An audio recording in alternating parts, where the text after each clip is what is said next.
व अला आलिका व अस्हाबिका या हबीब अल्लाह। अस्सलातु वस्सलामु अलैका या नबी अल्लाह व अला आलिका व अस्हाबिका या नूर अल्लाह। अल्लाह पाक के सबसे आखिरी नबी मुहम्मद अरबी सल्लल्लाहु तआला अलैहि व आलिहि वसल्लम ने इरशाद फरमाया, तो मुझ पर दुरूद भेजो, अल्लाह पाक तुम पर रहमत भेजेगा। सल्लु अलल हबीब सल्लल्लाहु तआला अला मुहम्मद। अबुल मुजफ्फर यहया बिन मोहम्मद बिन हबीरा, इनका एक वाक्य आपके साथ बयान करने जा रहा हूं। ये एक निहायती गरीब घर में पैदा हुए। खानदान के लोगों का जो असल कारोबार था, पेशा था, वो जमींदारी था, ज़राअत। अब इससे जो कुछ मिलता तो वो गुजर बसर हो जाया करता था। किसी के पास वहां पर पढ़ने पढ़ाने का तो कोई रुझान था नहीं, मगर इनका जहन थोड़ा मुख्तलिफ था। ये इंतहाई ज़हीन थे, समझदार थे और उलमा की मजालिस में आने जाने का इनका सिलसिला हुआ करता था। वहां जो कुछ बातें सुनता वो लिख लेते। हाफिजा भी बड़ा कमाल का था। उलमा की मजलिस और इल्मे दीन के हुसूल और इस तरह की दीगर इल्मी मसरूफियत में रहते हुए ये फिक़्ह हम्बली के एक जबरदस्त आलिम बन गए। इल्मे दीन की जुस्तजू में इन्होंने बचपन में ही अपना शहर और घर छोड़कर बगदाद का सफर इख्तियार कर लिया था। बगदाद पहुंच गए थे। अब वहां भी इल्मी हलकों में काफी इनकी शोहरत हो गई और लोग जानने पहचानने लग गए। लेकिन जो पैसे लेके ये चले थे वो पैसे खत्म हो गए। हालात ऐसे बेहतर थे नहीं। अब क्या करें? तो इन्होंने चंद जगह पर नौकरी के लिए, जॉब के लिए अप्लाई किया कि शायद कहीं मुझे जॉब मिल जाए, मगर कहीं भी जॉब मिल नहीं रही थी। हर जगह से जवाब मिल जाता था कि अभी हमारे पास जगह खाली नहीं है। तो इन्होंने उस वक्त के जो बादशाह थे, खलीफा थे, उनके जो दरबार था, वहां भी इन्होंने कुछ अपनी दरखास्त डाली थी कि हो सकता है यहाँ से कोई मेरे लिए जॉब वगैरह निकल आए, तो वहां मैं कोई काम काज कर लूंगा, तो यूं थोड़ी बहुत आमदनी शुरू हो जाएगी, तो मेरा जो इल्मी मामला, इल्मी हल्का है, ये मेरा जारी रहेगा और मेरा एक अपना सेटअप हो जाएगा। मैं वहां जाता था, लेकिन वहां से भी मुझे यही कह देते थे कि अभी हमारे पास कोई ऐसी गुंजाइश ही नहीं कि हम आपको जॉब दे सकें। आहिस्ता आहिस्ता आहिस्ता आहिस्ता जो कुछ बचा था सब खत्म हो गया। कोई मतलब था ही नहीं, पैसा नहीं था कि अब मैं रह सकूं। आखिरी मेरे पास जो एक दिरहम बाकी था वो भी मैंने खर्च कर दिया वही, और मैंने कहा चलो अब घर चलते हैं। अब रहने जैसा ही नहीं है, पैसे ही नहीं है, तो कैसे रहूंगा मैं? घर चलता हूं मैं। चुनाचे वो घर की तरफ जब वो चले तो अब पैसे तो थे ही नहीं कि कोई सवारी ले लेते, ट्रांसपोर्ट मिल जाती। पैदल ही बगदाद से चले अपने घर की तरफ। रास्ते में नमाज असर का वक्त हुआ तो इन्होंने आसपास देखा कि कोई ऐसी मस्जिद मिल जाए ताकि मैं नमाज पढ़ूं। तो कोने में कहीं वीराने में एक बेआबाद मस्जिद पर इनकी नजर पड़ी। तो ये गए, मस्जिद के साथ एक कुआं था, वहां कुएं के पानी से इन्होंने वुजू वगैरह किया, नमाज असर अदा की। नमाज असर के दौरान इन्हें मस्जिद से किसी की करहाने की हा ओहो करके आवाज आने लगी ना। नमाज से फारिग होकर देखा तो एक शख्स कोने में, मस्जिद के कोने पर बीमारी की हालत में इसकी आवाजें निकल रही थी। जाकर देखा तो सख्त बुखार था उसे। तो उसने कहा भाई आप कौन हो? और यहाँ काबे में यारों मददगारों को मेरा है ही नहीं, और बस मैं वीराने में आकर अभी ये पड़ा हुआ हूँ और हालत मेरी बहुत अजीब है। आप देख ही रहे हो कि मेरी जो हालत है वो मैं किस कदर तकलीफ में मुब्तला हूँ, और गोया कि समझे कि अपनी जिंदगी के आखिरी दिन यहां गुजार रहा हूं। तो ये कहते हैं कि मैंने पूछा कि भाई किसी कोई मेरे लिए कोई काम हो, मेरी आपकी कोई ख्वाहिश हो तो मैं पूरी कर दूं। कहा एक ख्वाहिश है। कहा क्या? अंगूर खाने। आखिरी वक्त है जिंदगी का, मैं चाहता हूं कि मरने से पहले अंगूर खा लूं। अगर मुझे अंगूर का खोशा, जिसको गुच्चा कहते हैं, आप देखिए अंगूर का गुच्चा होता है ना, चंद अंगूर होते हैं, तो अगर इसको खोशा भी कहते हैं अंगूर का, अगर कोई अंगूर का खोशा मिल जाए तो मैं वो खा लूंगा। अब कहने लगा मैं इसको अंगूर खाने का दिल तो हो रहा है, लेकिन मैं अंगूर लाऊंगा कहां से? खुद वीराने में हूं, पैसे मेरे पास है ही नहीं। फिर कहने लगा यार ये है बीमार आदमी है, और वाकई मतलब के कहते ना कि दम तोड़ता मरीज है, आखिरी ख्वाहिश है इसको अंगूर खाने की, क्या करूं? आबादी से बाहर जाऊं? चलो चला जाता हूं। मैं तो जानता नहीं हूं कि कौन है, क्या पता कि एक जरूरतमंद आखिरी ख्वाहिश है, हो सकता है इसकी कोई मदद कर दूं, कोई काम आ जाऊं, कोई हमदर्दी का मामला हो जाए, अल्लाह मुझसे राजी हो जाए, क्या पता इसकी दुआ लग जाए, मेरी मुश्किल आसान हो जाए। तो इसने कहा यार चले इसकी उलझन और इसकी जो एक दूर करते और चलते हैं शहर की तरफ। तो ये उठकर नेकी की नीयत से कि एक आदमी की दम तोड़ते मरीज की ख्वाहिश है उसको मैं पूरी कर दूं, भलाई का काम हो जाएगा, नेकी का काम हो जाएगा। कोई मुझसे इसको बदला तो मुझे लेना नहीं है, क्या बदला देने की पोजीशन ही नहीं है कि मैं इसे क्या कमाऊंगा। तो ये रब की रिजा के खातिर शहर की तरफ चले। तो थोड़े आगे जाकर जो शहर के कोई आबादी नजर आई, तो वहां जाकर उसने अंगूर लेना चाहा, तो उसने बता आधा दिरहम है इसकी कीमत। तो कहा मेरे पास अभी पैसे तो है ही नहीं, ये जुब्बा पहना हुआ है मैंने, ये जुब्बा तुम गिरवी रख लो और ये आधे दिरहम के अंगूर मुझे दे दो, मैं अगर पैसे दे दूं तो मुझे जुब्बा दे देना। अंगूर वाला मान गया। अब वो उससे जुब्बा लेकर वो जल्दी जल्दी अंगूर लेकर आया उस मस्जिद के अंदर। तो रात तकरीबन अंधेरा हो रहा था, तो उसने मगरिब पढ़ी। मगरिब पढ़कर उसने अंगूर का खोशा इस मरीज को पेश किया। मरीज खुश हो गया, बहुत खुश हुआ, और देखते देखते सारे अंगूर खा गया। और अंगूर खा के जैसे उसके चेहरे पर बशाशत आ गई ना, खुश होगा, दुआएं देने लगा। क्या उसका तो मतलब कि वो मेरी बड़ी ख्वाहिश थी कि मैं मरने से पहले अंगूर खा लूं। अब ख्वाहिश थी, क्या कर सकते हैं। फिर इसने मतलब कि शख्स को कहा कि बेटे तुम कौन हो, कहां से आए हो, और यहां तुम कैसे आ गए? तुम तो मेरे लिए बाइस रहमत बनकर आए हो। चलो जहां के भी हो बैठो, मैं तुम्हें अपनी एक दास्तान सुनाता हूं, मैं कौन हूं, यहां कैसे पहुंचा। ठीक है बताइए आप कौन है, यहां कैसे पहुंचे। तो उस मरीज ने कहा कि मेरा नाम अहमद है और मैं फला शहर का रहने वाला हूं, और उस शहर का मैं एक अच्छा ताजिर बिजनेसमैन था। मेरा एक भाई था जिसका नाम था महमूद, वो भी ताजिर था। हम दोनों ने सोचा कि कोई बड़ी तिजारत करते हैं और कुछ पैसे जमा करते हैं। तो मैंने और मेरे भाई ने बगदाद जाने का इरादा किया। बगदाद चलते हैं अपने शहर से, यहां से भी कुछ माल ले जाते हैं, वहां जाकर बेचेंगे, फिर वहां से कुछ माल खरीदेंगे, पैसे लेकर जा रहे हैं, वहां से कुछ माल खरीद कर अपने शहर में लाके बेचेंगे, तो यूं थोड़ी हम तिजारत कर लेंगे। पहले ट्रेडिंग इसी तरह हुआ करती थी, तो यहीं से माल ले जाते थे, फिर माल ले आते थे। अब भी इस तरह की ट्रेडिंग तो हो ही रही होती है, एक शहर ले जाते दूसरे शहर से ले आते हैं।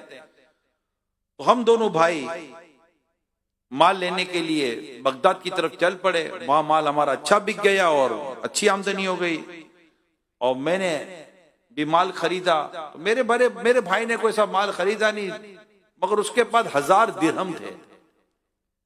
तो उसने वो 1000 दिनार, दिरहम तो नहीं, दिनार बड़ा होता है, उसके 1000 दिनार था। वो मैं बड़ा भाई था, तो उसने मुझे 1000 दिनार दे दिए, भाई तुम उसको संभालो, कहीं मेरे से आगे पीछे ना हो जाए। तो मैंने बेल्ट के अंदर वो दीनार संभाल कर अपने कमर में कस लिए। खैर हमारा सफर तय होता गया, काफिला बगदाद के लिए रवाना हुआ। उसमें से खासे लोग थे, सामान्य तिजारत भी ज्यादा, काफिले की हिफाजत के लिए नौजवानों का दस्ता भी था। और फिर हम खुरासा से बगदाद तक का फासला बहुत ज्यादा आसानी से तय हो गया और हम खैर आफियत के साथ सफर करते करते बगदाद के करीब पहुंच गए। और हमारी सारी ट्रेडिंग चल रही थी और सामान खरीद लिया था। अब थोड़ी दूर हमारा मंजिल रह गई थी, तो जो सिक्योरिटी वाले थे, हिफाजत के लिए जो मामूर थे, उन्होंने तो गफलत कर ली और थोड़ी देर में डाकुओं ने हमारा सारा काफिला लूट लिया। उस ऐसा हमला था कि हम बची नहीं, मतलब कोई सूरत ही नहीं बनी, घबरा गए हम सारे, मार धार कर दी, कत्लो गारत गिरी हो गई, लोग जख्मी हो गए और खूब ये माल लूट मार कर चले गए। मैं भी जख्मी हो गया। अब जैसे मुझे होश आया तो मैंने देखा तो यहाँ तो लाशें पड़ी हुई थी, कुछ जख्मी थे। अब मैं उसमें अपने भाई को ढूंढूं, मेरा भाई ना मिले।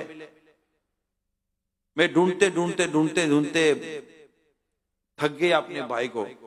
अब ये मतलब कि मेरा भाई किधर चला गया महमूद, कहीं इसको मकतूलिन ने कत्ल तो नहीं, मतलब कहीं इसको मतलब डाकुओं ने कत्ल तो नहीं कर दिया। तो इस तरह की मैं परेशानी में था और इसी परेशानी में मैं फिर बगदाद की तरफ भी चला आया।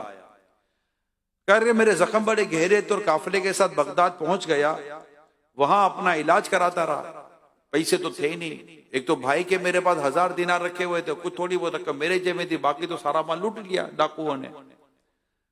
अब हुआ ये कि मैं इलाज कराता रहा, कुछ कुछ मजदूरी मिल जाती थी तो मजदूरी करके अपना गुजार बसर कर लेता था। हालांकि बड़ा बिजनेसमैन था, ताजिर था, लेकिन अब सब कुछ लूट गया था, कहीं जाने जैसी पोजीशन उसकी रही नहीं थी। तो आखिरकार पेट की आग बुझाता रहा, भाई को ढूंढता रहा, ना भाई मिला ना कुछ भी नहीं मिल सका। आखिरकार ये मजबूर और बेबस होकर मैं यहां आ गया हूं और मुझे अब ऐसा महसूस होता है कि आज की रात मेरी आखिरी रात होगी। देखो अगर मैं मर जाऊं तो मुझे गुस्ल वगैरह देकर इसी जगह दफन कर देना, और ये रकम वाली जो थैली है ये मैं तुमको दे रहा हूं, ये तुम रख लो। मेरा भाई अगर तुम्हें मिल जाए तो ये रकम तुम्हें अमानत है, मेरे भाई को ये अमानत वापस कर देना।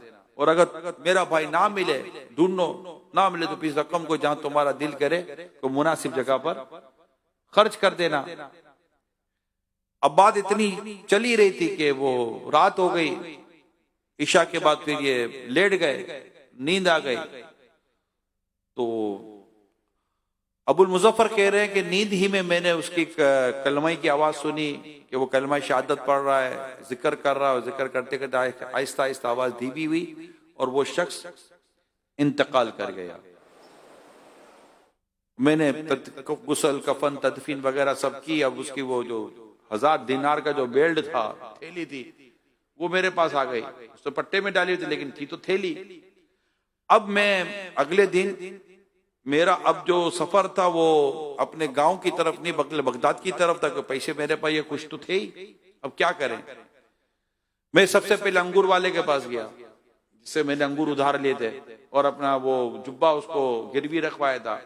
अंगूर वाले को मैंने आधा दिनार दिया, उसमें से आधा दिरहम दिया, बकिया पैसे उसने मुझे वापस किए। जुब्बा मैंने अपना वापस लिया और मैं दिजला के किनारे पहुंचा कि मैं अगले किनारे पे जाऊं और देखो क्या होता है। कोई खास मंजिल मकसूद तो था नहीं। बोला जब मैं किश्ती में बैठा, आधे घंटे का सफर था किश्ती का, तो किश्ती चलाने वाले के पास जाकर बैठ गया, चलो उसे कुछ बात करते हैं, बात पास करते हैं, कोई कौन हो क्या हो। तो जब मैंने किश्ती वाले की बातें सुनी तो उसकी जो गुफ्तगू थी वो बगदाद वाली नहीं थी, यानी बगदाद के लोगों का जो लहजा था ये उसका नहीं था। तो मैंने कहा तुम बगदाद के तो नहीं लगते, किसी और शहर के हो। तो इसलिए अपने शहर का नाम बताया। तो शहर का नाम वही था जो अहमद ताजिर के शहर का नाम था। तो उसने कहा भाई यहाँ कैसे आ गए। बोला भाई लंबी दास्तान है। क्या बोला सुनाओ ना। तुम सुन के क्या करोगे, तो सुना तो दो, है क्या, मुख्तसर करके सुना दो। अभी तो आधा घंटा सफर ही तय करना है ना, तुम्हारी बातें सुनता रहूंगा, तुम्हारी दास्तान हो जाएगी, अपना सफर तय हो जाएगा। अब उसने महमूद ने अपना नाम बताया और अपनी दास्तान शुरू कर दी। और अपने भाई का वाकया सुनाया कि हम दो भाई थे, यूं शहर के थे, यूं ताजिर थे, यूं गए थे, यूं सामान खरीदा, वापस आए तो रास्ते में डाकू ने लूट लिया। तो मैंने अपने 1000 दिनार मेरे भाई को दिए थे। जब डाकू ने लूटा तो मैं तो वहां से भाग गया। अगले दिन सुबह आया तो मुझे मेरा भाई नहीं मिला, मकतूलिन में भी नहीं मिला, कहीं भी नहीं मिला, जख्मी में भी नहीं मिला। मेरे भाई का लगता है कि मतलब कि वो दिल में मेल आ गया होगा, मेरे भाई को 1000 दिनार की लालच लग गई, मेरा भाई मेरा 1000 दिनार लेकर चला गया। मैं बिल्कुल बेयारो मददगार हो गया, उजड़ गया, ना कारोबार, ना घर बार, ना पैसे, ना सामान, कुछ भी नहीं था। मैं तो परेशान हो गया, यहाँ ढूंढा वहां ढूंढा, थक गया भाई को ढूंढते ढूंढते। भाई कहाँ थे? भाई मेरा पैसा लेकर रफू चक्कर हो गया। तो फिर क्या हुआ? बोला कुछ नहीं, फिर मैं यहीं दजला के किनारे आकर बैठ गया। तो यही एक बूढ़ा आदमी था, उसने मुझे देखा तो उसको मुझ पर रहम आया। मेरी दास्तान सुनी, मैंने उसको अपनी दास्तान सुना दी। वो बूढ़ा आदमी था, उसने कहा तुम क्यों परेशान होते हो? मेरी एक किश्ती है, तुम मेरी किश्ती चलाओ, मैं बूढ़ा आदमी हो गया हूं, तुमको इतनी मजदूरी मिल जाएगी तो तुम्हारा भी काम हो जाएगा, मेरा भी काम हो जाएगा। मैं अब उसकी किश्ती चलाने लग गया। मेरी दियानतदारी, अमानतदारी और ईमानदारी देखकर वो मुतासिर हुआ। उससे अपनी बेटी की शादी मुझसे करवा दी। मैं उसी के घर में रहने लगा। बुजुर्ग का इंतकाल हो गया, अब ये सारी चीजें मेरे को मिल गई हैं। यूं मतलब कि मेरा गुजारा हो रहा है। मेरे भाई ने मेरे साथ अच्छा नहीं किया। बोला अच्छा? बोला वो थैली कैसी थी? बोला तुम्हें से क्या? बोला थैली कैसी थी बता दो सही। उसे थैली की जब निशानी बताई तो अबू मुजफ्फर ने वो थैली निकाली। वो थैली निकाल कर जब उसके सामने रखी तो वो तो बेहोश हो गया। गश होते हैं, गश खा के बंदा गिर जाता है। बोला ये थैली तुम्हारे पास कैसे आ गई? ये तो मेरी थैली है। फिर अब अबू मुजफ्फर ने इसके सारे भाई का वाकया सुनाया।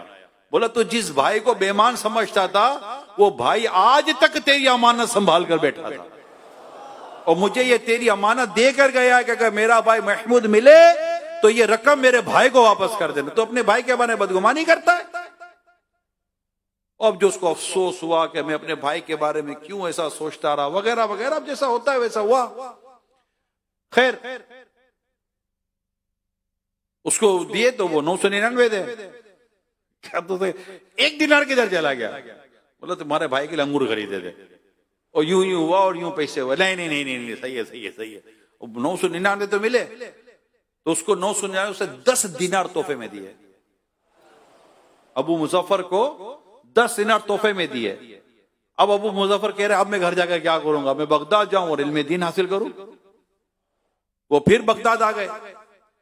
बगदाद आने के बाद इन्होंने कहा कि अब मालूमात तो करो, हो सकता है कहीं नौकरी वोकरी लग गई हो। फिर वो जो खलीफा वक्त थे, ये 500 सदी का वाक्य जो मैं आपको सुना रहा हूं, 500 से हिजरी का वाक्य, 500 के आसपास का।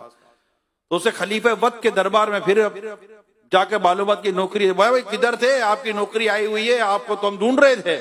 अच्छा, तो उसको नौकरी मिल गई।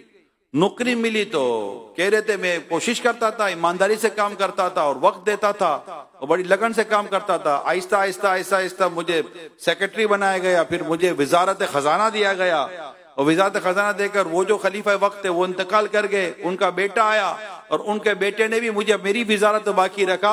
तो गोया के एक खजूर के खोशे, खजूर है, एक अंगूर के खोशे और अंगूर के गुच्छे और एक जरूरतमंद गरीब आदमी की मदद की बरकत से आज मैं एक रियासत का वजीर बन चुका हूं।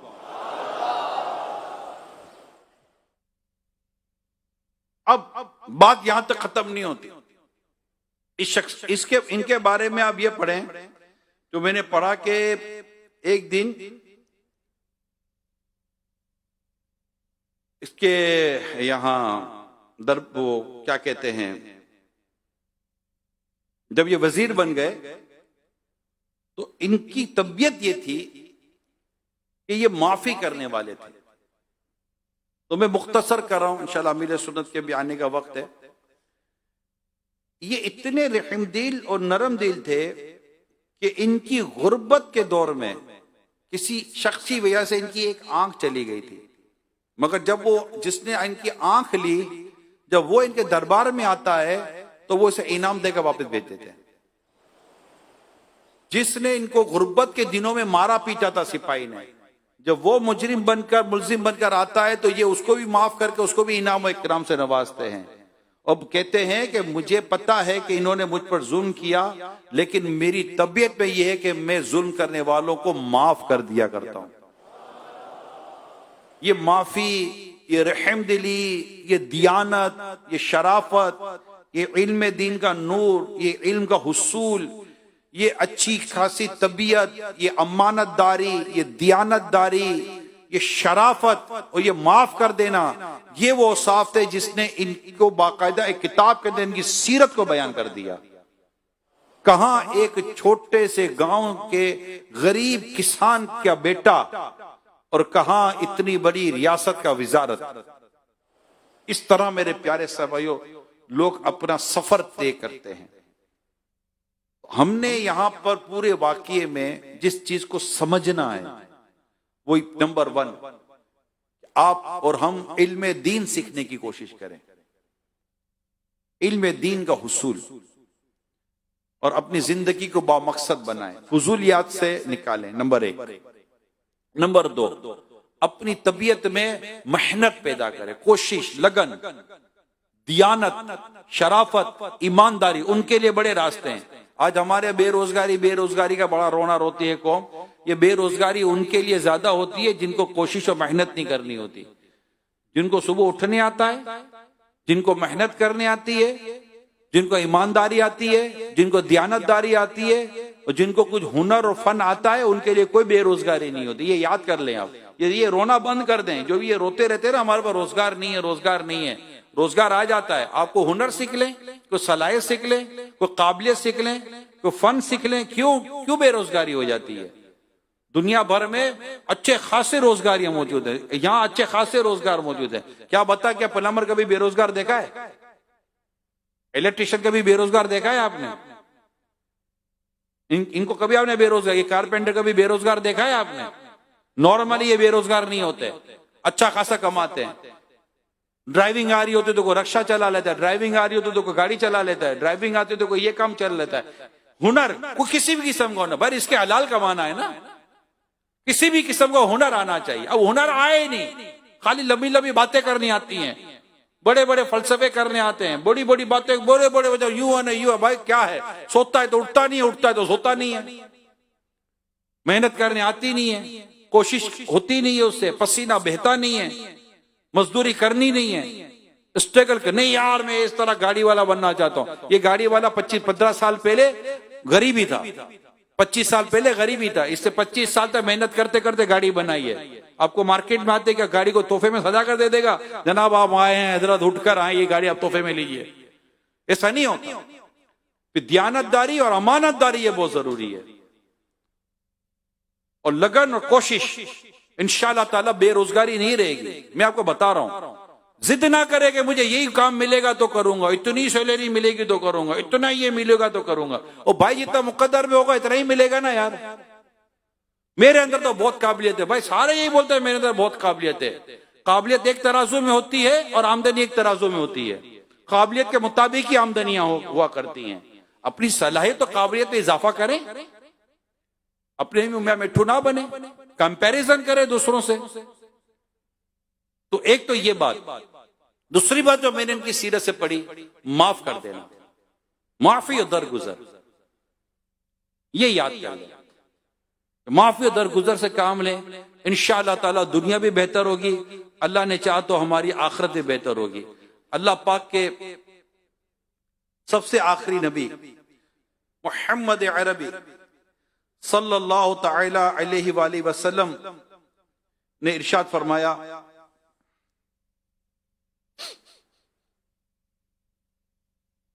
जिसके बदन में कोई सख्त जख्म लगा दिया गया और उसने जख्मी करने वाले को माफ कर दिया, अल्लाह पाक उसकी माफी की मिसल उसे बदला अता फरमाएगा।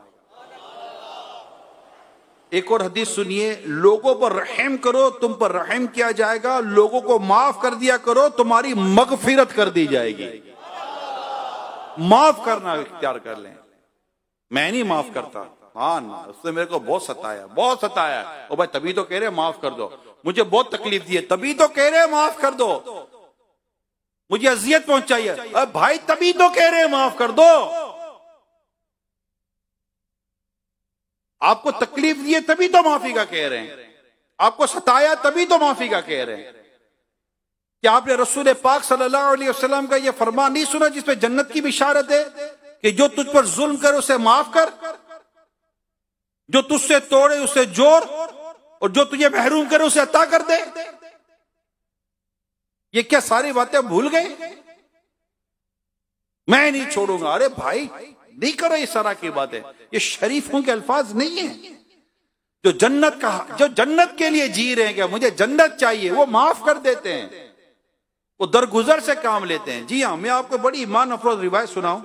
हजरत सैयदना अदी बिन साबित रज़ियल्लाहु ताला अन्हु फरमाते, एक शख्स ने हजरत सैयदना अमीर मुआविया रज़ियल्लाहु ताला अन्हु के दौरे खिलाफत में किसी के दांत तोड़ दिए। एक शख्स ने हजरत सैयदना अमीर मुआविया रज़ियल्लाहु ताला अन्हु के दौरे खिलाफत में किसी के दांत तोड़ दिए। जब मजलूम शख्स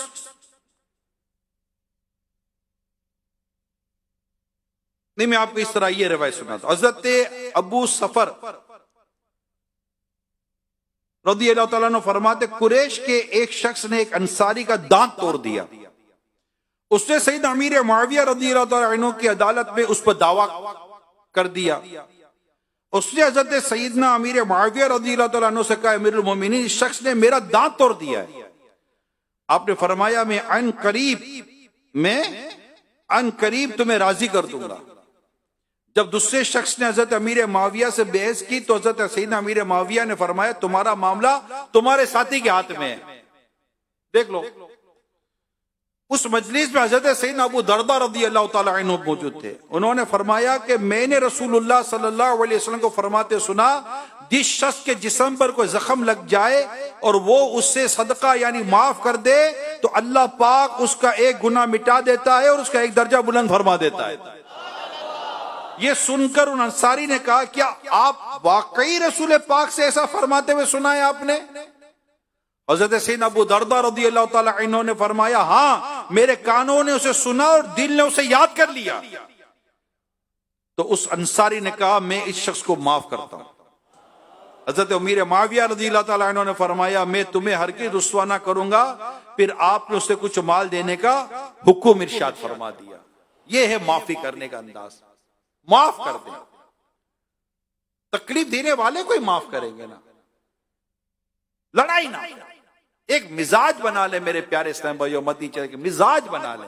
बात बात पर लड़ना झगड़ना, देखता हूं, क्या देखेगा भैया, क्या देखेगा यार। आस्तीन के शरीफ आदमी को भी आस्तीन चढ़ाते हैं।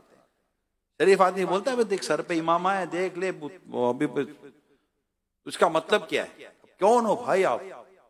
जानता नहीं है मुझे, नहीं जानता था, आप जान गए हो, बदमाश आदमी हो भाई, मैं तो शरीफ समझता था। बाहर आओ, क्यों पागल पागल हो, बाहर आओ, नहीं लड़ना हमको, देन बना लो मेरे प्यारे साहब भाइयों, नहीं लड़ना, झगड़े हमें नहीं करने, माफ कर दे। अल्लाह पाक हमें माफ फरमाए, घर में माफ कर दे, भाइयों को माफ कर दें, रिश्तेदारों को माफ कर दें, दोस्तों को माफ कर दे, हम मुसलमानों को माफ कर दें।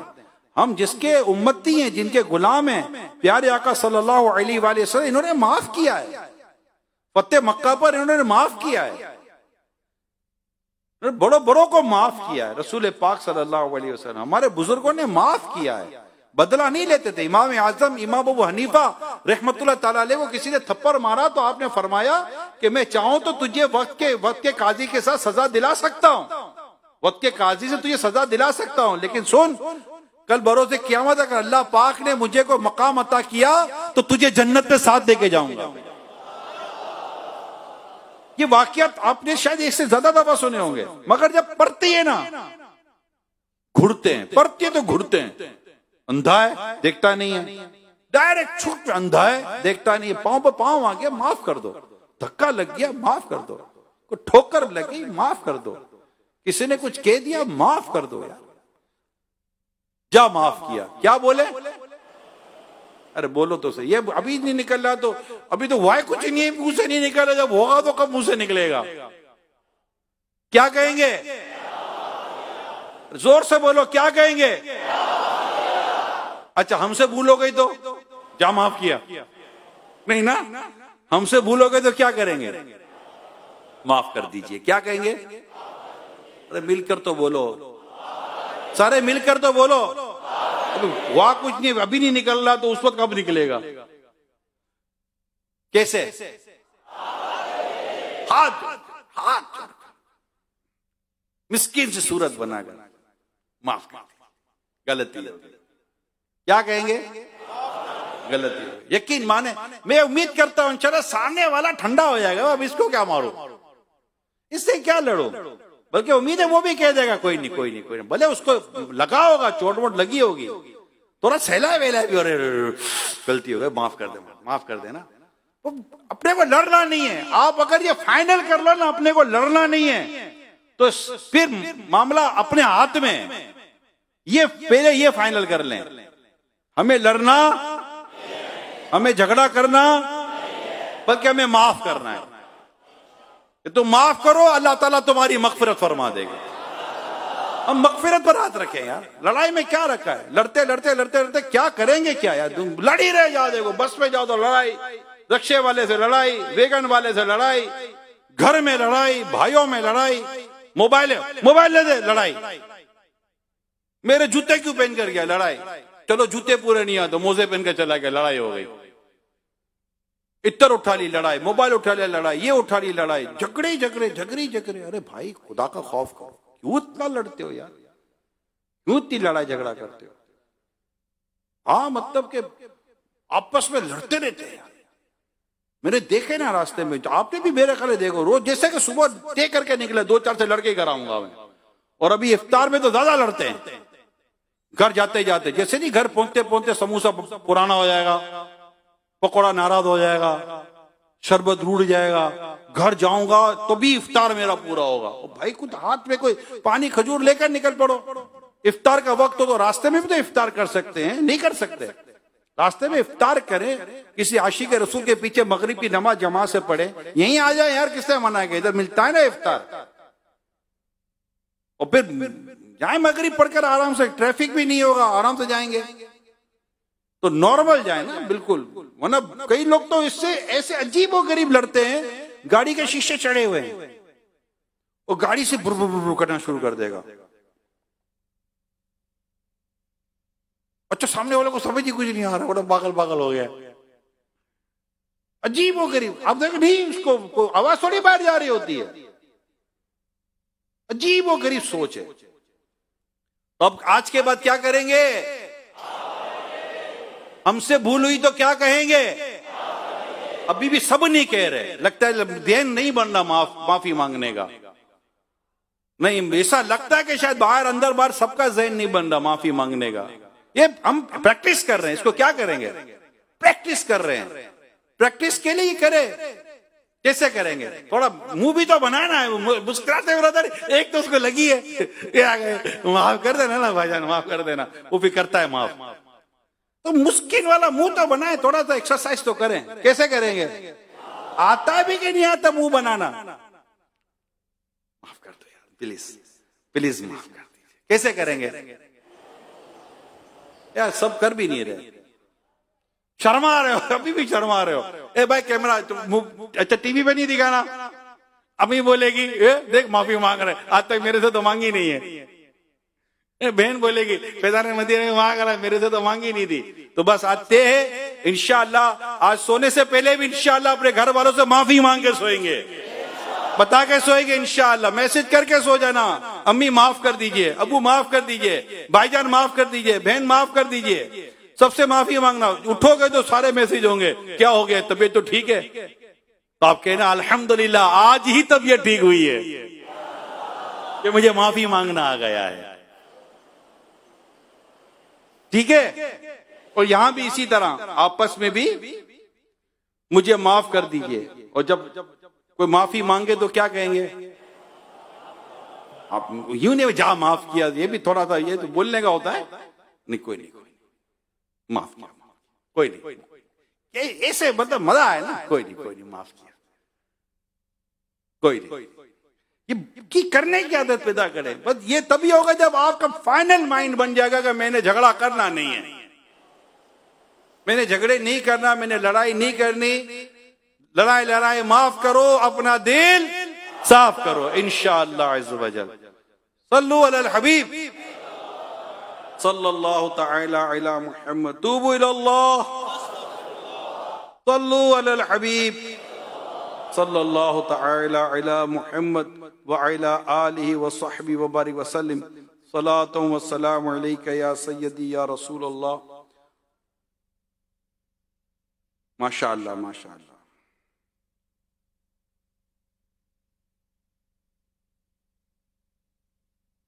अब वो जो रिवायत मैं आपको सुनाने जा रहा था, फिर मैं इसकी जगह दूसरी रिवायत सुना दिया, वो रिवायत सुना था। हज़रत सैयद अदी बिन साबित रज़ी अल्लाह तआला अन्हु फरमाते हैं, एक शख्स ने सैयद अमीर मुआविया रज़ी अल्लाह तआला अन्हु के दौरे खिलाफत में किसी के दांत तोड़ दिए। जब मजलूम शख्स को दियत दी गई तो उसने कबूल करने से इनकार कर दिया। 3 मरतबा कोशिश की मगर उसने कबूल ना की। कहा, मैंने रसूल पाक सल्लल्लाहु अलैहि वसल्लम को फरमाते हुए सुना, जो अपने खून या किसी जख्म को सदका यानी माफ करेगा, वो सदका यानी वो माफी क़यामत के दिन उसके लिए कफ़ारा हो जाएगी। इतने फजाइल है मेरे प्यारे सम, इतने फजाइल है माफ करने के, इतने फजाइल है। तो आप में से हो सकता है कि बाजों के दिल दुखे हुए हों, रंजीदगी, अफसोस हो, खानदान की कोई चीजें हों, तो कर दे माफ।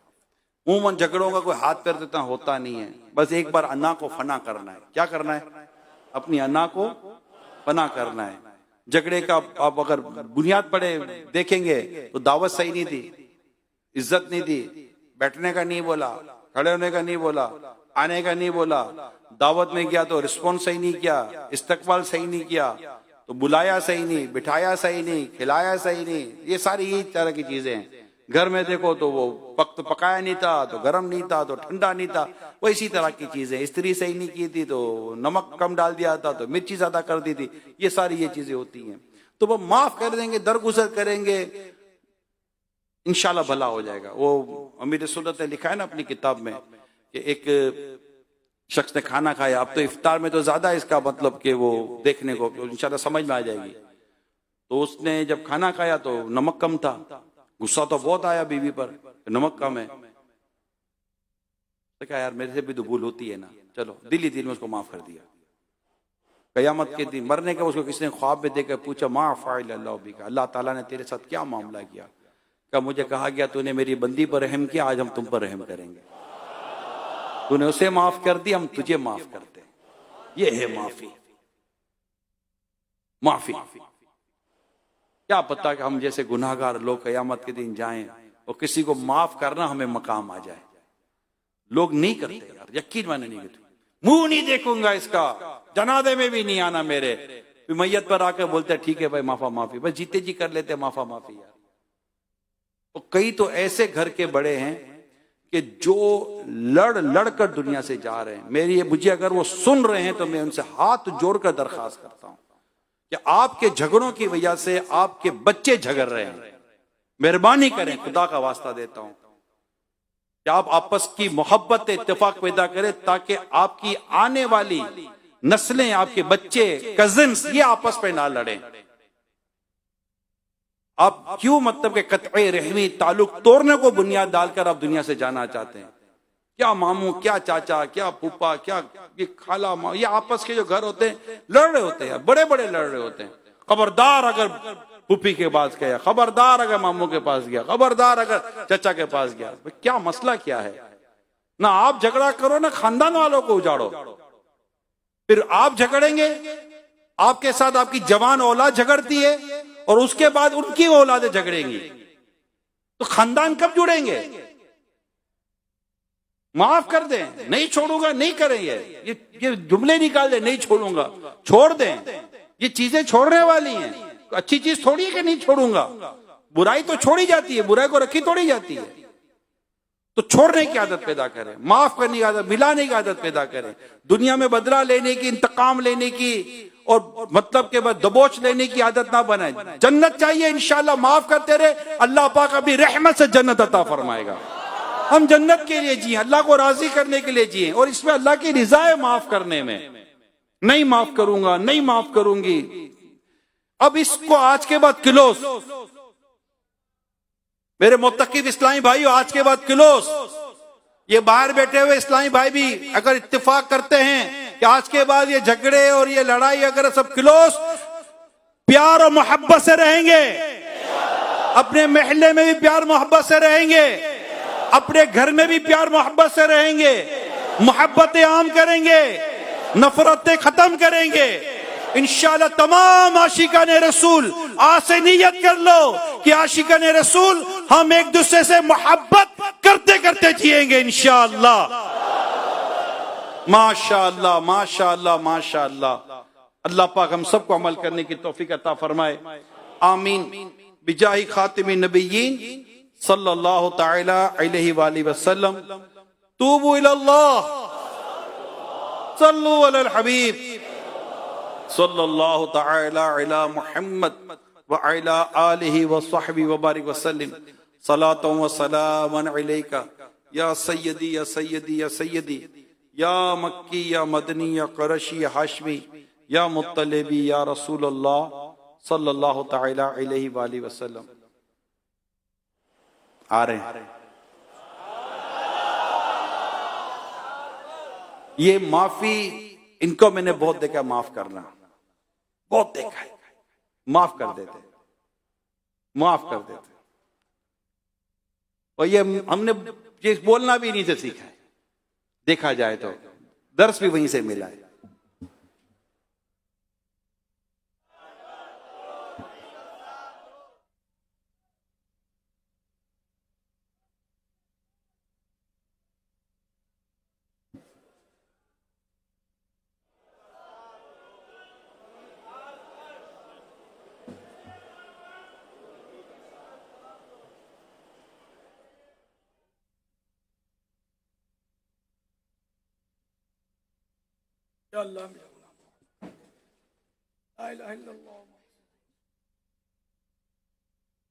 अल्हम्दुलिल्लाह रब्बिल आलमीन वस्सलातु वस्सलामु अला खातमिन नबिय्यीन अम्मा बअद फअऊज़ु बिल्लाहि मिनश शैतानिर रजीम बिस्मिल्लाहिर रहमानिर रहीम सलातु वस्सलामु अलैका या रसूल अल्लाह व अला आलिका व अस्हाबिका या हबीब अल्लाह।